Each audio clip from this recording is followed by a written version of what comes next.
35% des hommes pourraient V une femme si ce n'était pas puni par la loi. Ça, c'est ce que nous révèle l'étude Malamute de 1980 qui a été menée vers plein d'hommes dans des universités aux États-Unis. Selon cette même étude, il a été relevé que la majorité des hommes pensaient que forcer une femme n'était pas équivalent à V une femme. Vraiment.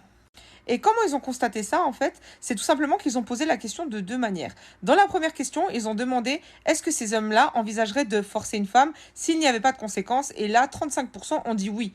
Par contre, quand ils ont remplacé le mot forcer par V, là, il y a uniquement 14% des gens qui ont dit oui. Donc les mêmes personnes qui ont été interrogées.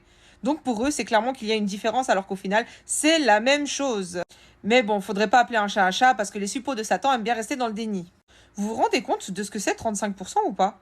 35%, c'est presque 4 hommes sur 10, en sachant qu'il y a sûrement des hommes qui n'ont pas osé répondre franchement à la question. Et ensuite, vous allez venir nous dire not all men. Not all men, certes, mais beaucoup de men quand même. Sachant d'autant plus que quand les femmes utilisent le terme all men, c'est pas en disant que tous les hommes, 100% des hommes de la Terre sont des V. C'est simplement que tu peux retrouver des V dans n'importe quel profil. C'est que le V, ça peut être ton mari, ton père, ton frère, ton voisin, ton boulanger, le policier qui vient t'aider, le pompier qui vient éteindre le feu, ça peut être n'importe qui. Et c'est d'ailleurs ce qu'on voit dans l'affaire Mazan. Et pour moi, un homme qui vient faire le bébé cadom quand il entend ce type de discours, c'est forcément un homme qui a quelque chose à se reprocher. Parce que pour moi, un homme qui n'a rien à se reprocher, dans ce combat-là, il est du côté des femmes. En tout cas, ce que révèle cette étude et qui est effrayant, c'est que presque la moitié des hommes ne passent pas à l'action, non pas parce que c'est quelque chose qui les répugne, mais simplement parce qu'ils ont peur des conséquences. Et après, vous venez vous demander pourquoi les femmes ont peur des hommes et veulent de moins en moins avoir affaire à eux.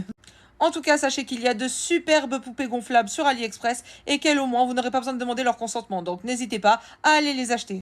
Et pour celles qui ne me connaissent pas, je suis la bénévole de TikTok et sur mon compte, je t'apprends à ne pas finir avec un kelp des bois. Qu'est-ce qu'un kelp des bois, ma chérie? C'est un mec éclaté au sol. Donc si tu ne veux pas finir avec un mec éclaté au sol ou que tu veux avoir d'autres informations de ce type, n'hésite pas à t'abonner.